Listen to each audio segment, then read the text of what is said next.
pamangkin, kumusta kayong lahat? Isang mapagpalang araw sa ating lahat. Panibagong araw, panibagong pag-asa na naman.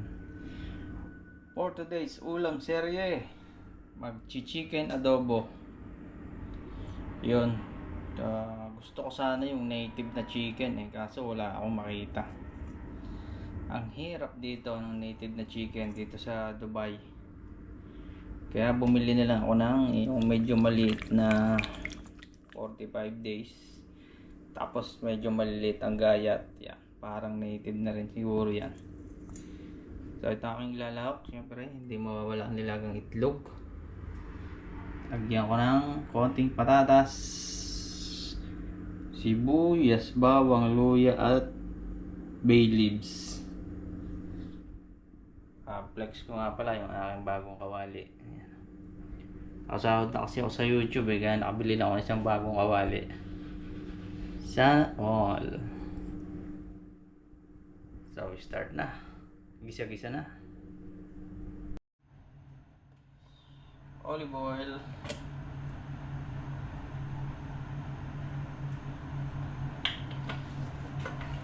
Magandang paggigisa ko ngayon .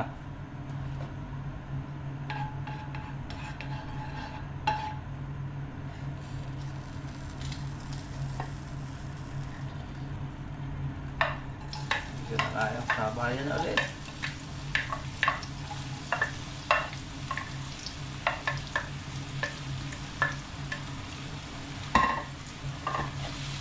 Nakakamiss din talaga yung native na manok lalo pag tinola.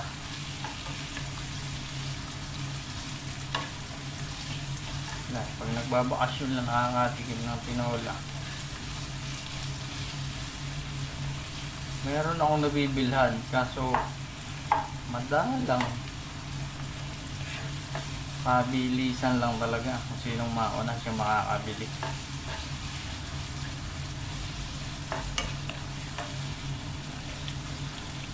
Napaibig sa tinola.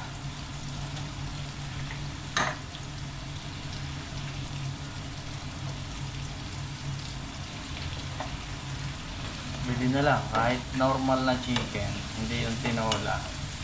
Hindi yung tinola, hindi yung native. Maganda yung nabili kong kawali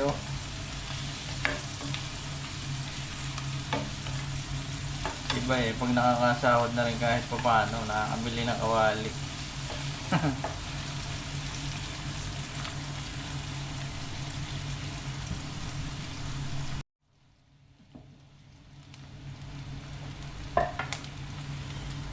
Bisa na natin itong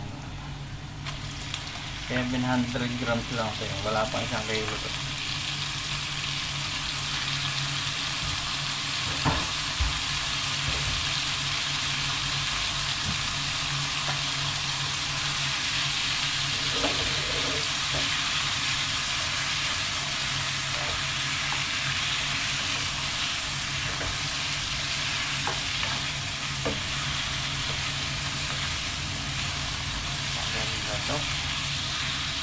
Magandang paggisaan.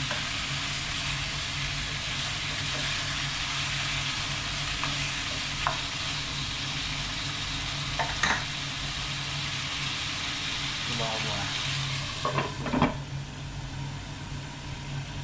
Patatagas-tagasin ko lang yung karne tapos ako lalagyan ng toyo.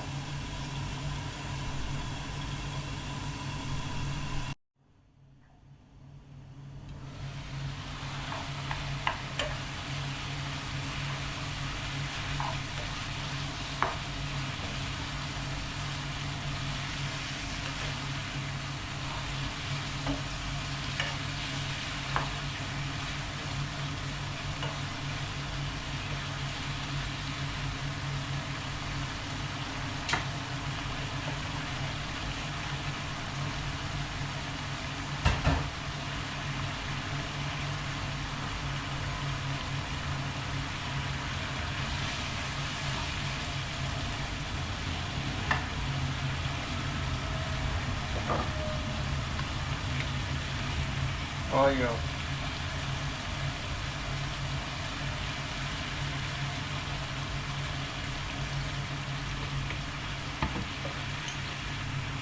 oyster sauce.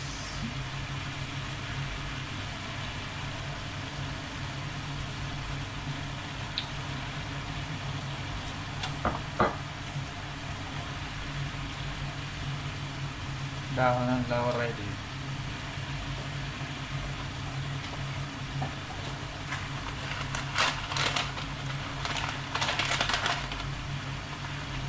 Siyempre, pamintang buo.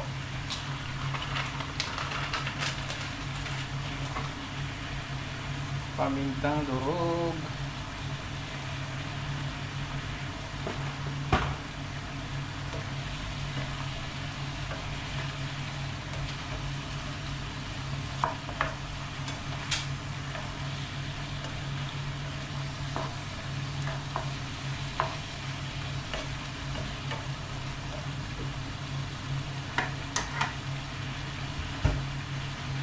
Cover.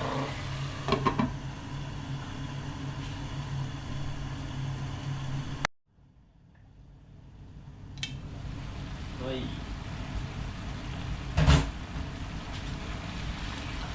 May adobo na.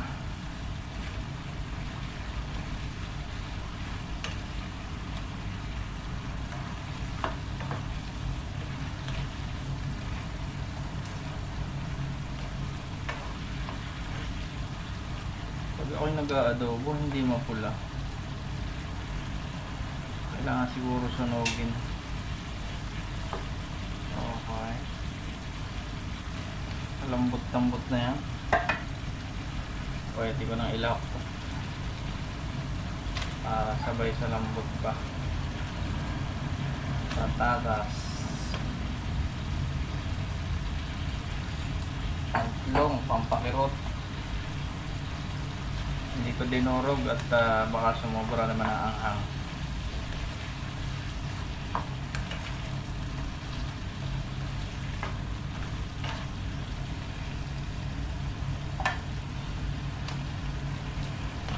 Pampakampleto ng adobo, dato puti, suka.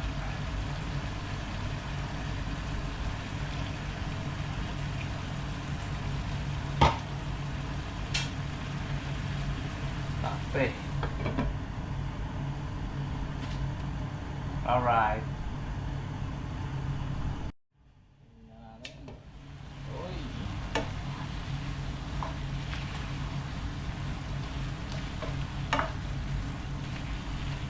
Lapot-lapot na sabaw.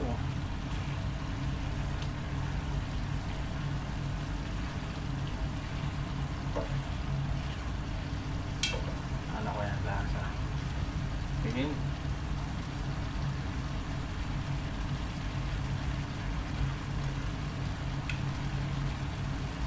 Alright.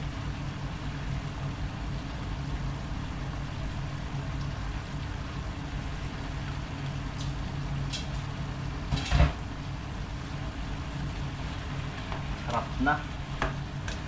Kunting iga na lang. Siyempre, ilagay na natin ating iklog.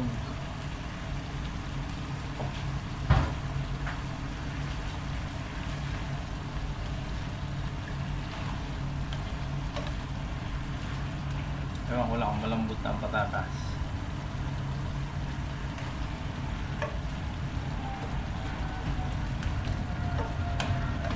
Alright.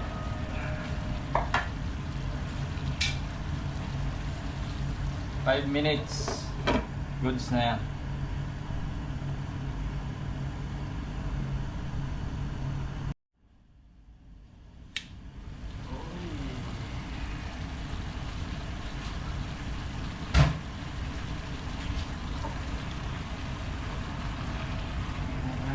Huwag na mantika na. Okay na.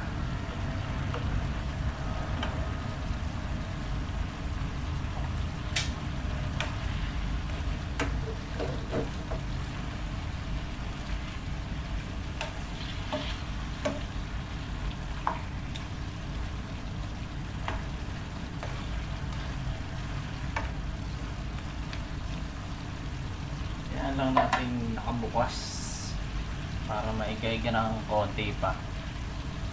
para lumabas yung mantika ng manok.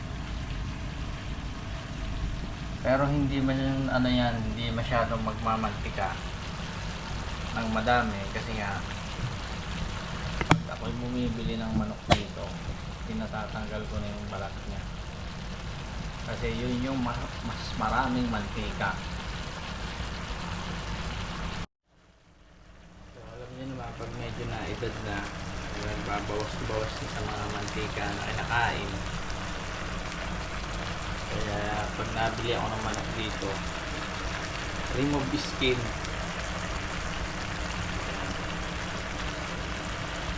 Mapera na lang yung chicken wings. Kasi mahirap-hirap magtanggal din ang balat ko. So yan, igahin na lang natin. Okay na yan, ready na yan.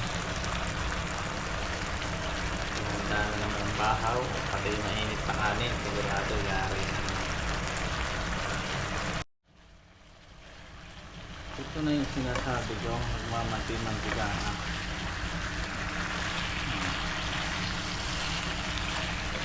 Goods na yan.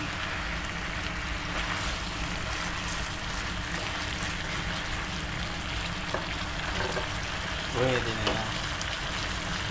Pwede nang ihain yan.